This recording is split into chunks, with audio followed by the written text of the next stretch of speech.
नमस्कार साथियों, सबसे पहले तो आपको दशहरा की हार्दिक शुभकामनाएं। आशा करते हैं कि नवरात्रि का पर्व आपका बहुत अच्छे से बीता होगा।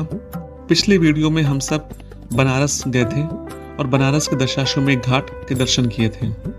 तो आज हम सब चलते हैं सभी घाटों में एक अत्यंत महत्वपूर्ण घाट जिसमें भगवान शिव स्वयं वास करते हैं। इसका नाम है मणिकर्णिका घाट। तो आइए चलते हैं मणिकर्णिका घाट की तरफ। हम सब जब बनारस गए थे तो हमारे योजना में मणिकर्णिका घाट नहीं शामिल था, लेकिन ऐसे एक दिन शाम को प्लान बना कि बनारस आए हैं और यहाँ की कुछ प्रसिद्ध चीज़ों को अगर न लेकर जाएं तो ठीक नहीं होगा। तो उसी की खोज में हम सब निकल पड़े। गोदौलिया चौराहे से एक रास्ता जो मणिकर्णिका की तरफ जाता है, उधर कुछ खाने पीने की प्रसिद्ध दुकानें हैं। तो हम लोगों ने सोचा कि यहाँ के प्रसिद्ध अचार तो ले ही लें, और चूंकि संयोगवश उस दिन रविवार था इसलिए अधिकतर दुकानें बंद थी। तो हम लोग दुकानों को ढूंढते ढूंढते हम लोग काशी विश्वनाथ के गेट नंबर 4 तक पहुंच गए। अब काशी विश्वनाथ के गेट नंबर 4 में पहुंचे तो उसके बाद फिर थोड़ा सा और आगे बढ़े तो वहां पे लिखा था मणिकर्णिका। अब मणिकर्णिका सामने हो और उसके दर्शन करने न जाए, ऐसा हो ही नहीं सकता। एक अजीब सा खिंचाव, एक अजीब सी रूहानियत यहाँ पर है जो आपको अपने अंदर खींच लेती है। तो हम सभी उसी के वशीभूत होकर चल पड़े मणिकर्णिका घाट की तरफ। उस दिन रात के करीबन 9 बज चुके थे। एक अजीब सी थकान पूरे शरीर में थी, क्योंकि हम सब उसी दिन विंध्याचल देवी के दर्शन करके लौटे थे तो काफी थके हुए थे। लेकिन मणिकर्णिका घाट का नाम देखते ही न जाने कैसे थकान सारी गायब हो गई और हमारे कदम बरबसी खींचे चले गए मणिकर्णिका की तरफ। वाराणसी शहर, जिसे हम बनारस के नाम से भी जानते हैं, न जाने कितनी चीजों के लिए प्रसिद्ध है। मंदिर से लेकर पतली गलियों तक, गंगा आरती से लेकर प्रसिद्ध घाटों तक, ये शहर न जाने कितनी विविधताएं लिए हुए सदियों से हमारी संस्कृति का साक्षी बना हुआ है। इस शहर के बीचों बीच सबसे पवित्र नदी गंगा बहती है, तो इसके किनारे बसे घाट अपनी एक अलग कहानी बयां करते हैं। गंगा किनारे बसे इन घाटों में से एक घाट है मणिकर्णिका घाट। वास्तव में यह घाट न जाने कितने रहस्यों को अपने अंदर दबाए हुए आध्यात्म का विचित्र नमूना प्रस्तुत करता है। इस घाट में जहां एक तरफ चिताओं की अग्नि कभी बुझती ही नहीं है, वही न जाने कितनी रहस्यमयी घटनाएं होती हैं। इन विचित्रताओं की वजह से इस घाट में आखिर ऐसा क्या है जो इसे दूसरे घाटों से अलग और विचित्र बनाता है। तो आइए आज के इस वीडियो में हम सब मणिकर्णिका घाट से जुड़े हुए कुछ रहस्य और विचित्र तथ्यों के बारे में जानेंगे। मणिकर्णिका घाट बनारस के सबसे पुराने घाटों में से एक और हिंदू धर्म में पवित्र शास्त्रों द्वारा इसे अन्य घाटों में सर्वोच्च स्थान दिया गया है। ऐसा माना जाता है अगर यहाँ किसी व्यक्ति का अंतिम संस्कार किया जाता है तो भगवान शिव स्वयं मरने वाले के कान में तारक मंत्र का जाप करते हैं और उसे तुरंत मोक्ष की प्राप्ति होती है। अर्थात इस स्थान पर अंतिम संस्कार होने पर व्यक्ति सीधे स्वर्ग को जाता है। पुराणों में यह भी बताया गया है कि इस स्थान पर आकर मौत भी दर्दहीन हो जाती है, जिसका मतलब हुआ कि इस स्थान पर जिस भी व्यक्ति की मृत्यु होती है उसे किसी भी दर्द की अनुभूति नहीं होती है। यह सिंधिया घाट और दशाश्वमेध घाट दोनों के बीच में बसा हुआ है। यह काशी विश्वनाथ मंदिर से लगभग सटा हुआ है। अगर इतिहास की बात करें तो यह घाट बनारस के सबसे प्राचीन घाटों में से एक है। मणिकर्णिका घाट में चिताओं के दहन और अंतिम संस्कार की एक पुरानी पौराणिक कथा प्रचलित है। इस कहानी में ही इस घाट का मणिकर्णिका पड़ने के कारण भी छुपा हुआ है। ऐसा माना जाता है कि जब देवी आदिशक्ति, जिन्होंने देवी सती के रूप में अवतरण लिया था, अपने पिता के अपमान की वजह से वह अग्नि में कूद गई थी और उस समय भगवान शिव उनके जलते शरीर को लेकर हिमालय तक गए थे। उस समय भगवान विष्णु ने भगवान शिव की यह दुर्दशा को देखकर अपना सुदर्शन चक्र आदिशक्ति के जलते हुए शरीर पर फेंका, जिससे उनके शरीर के 51 टुकड़े हो गए। प्रत्येक स्थान जहां उनके शरीर के टुकड़े गिरे उसे शक्तिपीठ घोषित किया गया। उसी समय मणिकर्णिका घाट पर माता सती की कान की बालियां गिरी, इसलिए इसे एक शक्तिपीठ के रूप में स्थापित किया गया और इसका नाम मणिकर्णिका रखा गया, क्योंकि संस्कृत में मणिकर्ण का अर्थ है कान की बाली।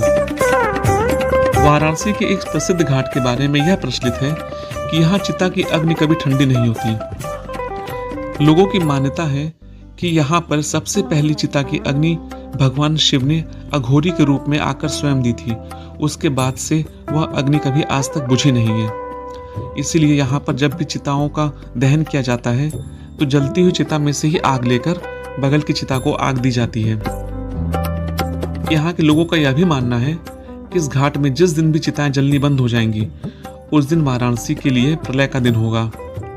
आंधी आए चाहे तूफान आए कुछ भी आए, लेकिन यहाँ पर चिताओं की अग्नि कभी ठंडी नहीं पड़ती है। यह घाट बनारस के 84 घाटों में से सबसे ज्यादा मशहूर है और इसे मोक्ष का प्रतीक माना जाता है। पुराणों के अनुसार मरने वाले व्यक्ति के कानों में भगवान शिव स्वयं तारक मंत्र का जाप करते हैं, जिससे उसे मोक्ष की प्राप्ति होती है। दूर विदेशों से भी इस घाट को देखने के लिए लोग आते हैं। इसकी खूबियों का बखान दूर दूर तक होता है। घाट के शीर्ष पर जलाऊ लकड़ी के विशाल ढेर लगे होते हैं। प्रत्येक लट्ठे को बड़े पैमाने पर सावधानी से तौला जाता है ताकि दाह संस्कार की कीमत की गणना की जा सके। प्रत्येक प्रकार की लकड़ी की अपनी अलग कीमत होती है, जिनमें चंदन सबसे महंगा होता है। एक लाश को पूरी तरह से जलाने के लिए पर्याप्त लकड़ी का उपयोग करना भी एक कला है।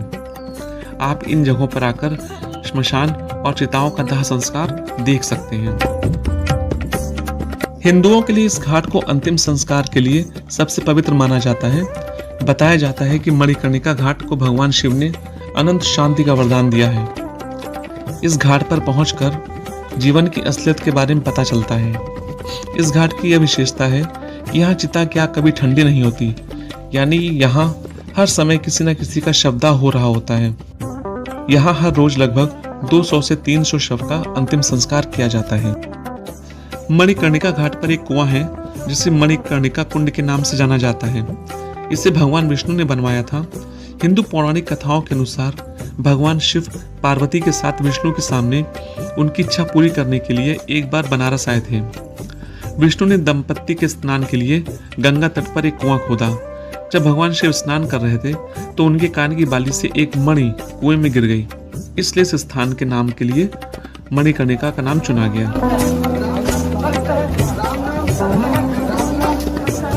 इस घाट से संबंधित एक बात और प्रचलित है कि भगवान शिव के कान का मणि उस समय नीचे गिर गया था जब वह उग्र तांडव कर रहे थे, और उसी से इस घाट का निर्माण हुआ। जलते मुर्दों के बीच साल में एक बार मणिकर्णिका घाट पर महोत्सव भी होता है। यह महोत्सव चैत्र नवरात्र की सप्तमी की रात में होता है। इस महोत्सव में पैरों में घुंघरू बांधी हुई नगर वधुएं, जो कि सेक्स वर्कर होती हैं, हिस्सा लेती हैं। महाश्मशान पर अनूठी साधना की परंपरा श्मशान नाथ महोत्सव का हिस्सा है। मौत के मातम के बीच में वह नाचती गाती हैं। श्मशान नाथ उत्सव में महाश्मशान की वजह से जब कोई कलाकार संगीत का कार्यक्रम प्रस्तुत करने के लिए तैयार नहीं हुआ तो मानसिंह ने नगर वधुओं को आमंत्रण देकर बुलवाया। वे इसे स्वीकार कर पूरी रात महाश्मशान पर नृत्य करती रहीं। तब से यह उत्सव काशी की परंपरा का हिस्सा बन गया। ये परंपरा और क्यों यहाँ पर ये परंपरा शुरू हुई? हमारे साथ इसके आयोजक हैं गुलशन जी, हम उनसे जानने की कोशिश करेंगे क्या है ये परंपरा जो इस जगह होती है। ये राजा मानसिंह द्वारा अपनी माँ के काशीवास के लिए वो दशाश्वमेध घाट पे उन्होंने 300-350 साल पहले जब उनका कार्यकाल था तो उन्होंने मान महल नाम से एक महल बनवाया था, और उसी समय उन्होंने बाबा मसान नाथ जी का मंदिर का जीर्णोद्धार कराया था। जीर्णोद्धार पूर्ण होते होते बाबा का वार्षिक श्रृंगार का आयोजन भी आ गया, वो तिथि आ गई।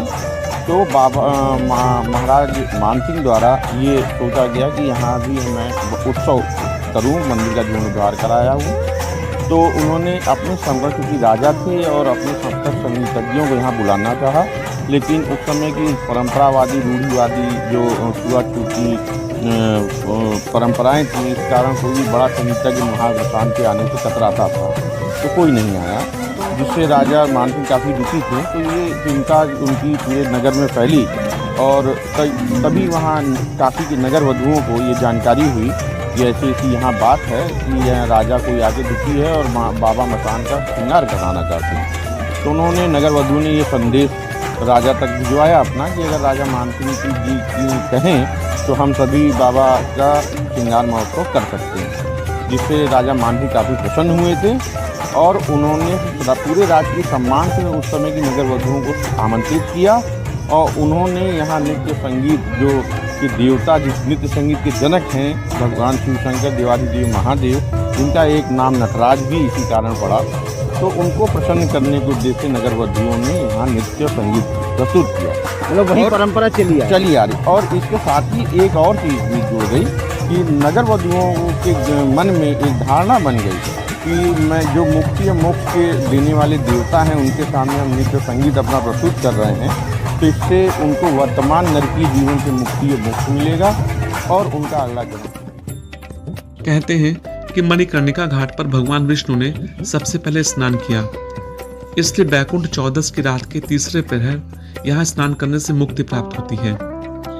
प्राचीन काल में मां कर्णिका की अष्ट धातु की प्रतिमा इसी कुंड से निकली थी। कहते हैं यह प्रतिमा वर्ष भर ब्रह्मनाल स्थित मंदिर में विराजमान रहती है, परंतु अक्षय तृतीया को सवारी निकालकर पूजन दर्शन के लिए प्रतिमा कुंड में स्थित 10 फीट ऊंचे पीतल के आसन पर विराजमान कराई जाती है। इस दौरान कुंड का जल सिद्ध हो जाता है, जहां स्नान करने से मुक्ति मिलती है। यहाँ पर यह भी कहा जाता है कि भगवान भोलेनाथ जी द्वारा यहीं पर माता सती का अंतिम संस्कार किया गया। इसी कारण यह घाट महाश्मशान घाट प्रसिद्ध है। यहाँ पर शव से पूछते हैं कि क्या उसने शिव के कान का कुंडल देखा। ऐसा भी कहा जाता है कि जब भी यहाँ जिसका दाह संस्कार किया जाता है, अग्निदाह से पूर्व उससे पूछा जाता है कि क्या उसने भगवान शिव के कान का कुंडल देखा। यहाँ भगवान शिव अपने औघड़ स्वरूप में सदैव ही निवास करते हैं। वास्तव में वाराणसी का मणिकर्णिका घाट देश के अनोखे स्थानों में से एक है, जो न जाने कितनी विविधताओं को समेटे हुए है। जीवन की वास्तविकता का यह अद्भुत नजारा देखने के लिए आपको भी इस घाट पर एक बार अवश्य आना होगा। यदि आपको जीवन के सत्य से परिचित होना है तो एक बार इस घाट की यात्रा का प्लान अवश्य कीजिएगा। जब आप बनारस आए तो कुछ समय निकालिए इस घाट पर आने के लिए। तो आशा करते हैं कि आपको यह वीडियो अवश्य पसंद आया होगा। अगर पसंद आया है तो वीडियो को लाइक, चैनल को सब्सक्राइब और वीडियो को शेयर जरूर कीजिएगा। तो मिलते हैं अगले वीडियो में, तब तक के लिए अपने साथी अनुपम अग्रवाल को इजाजत दीजिए। नमस्कार। हर हर महादेव।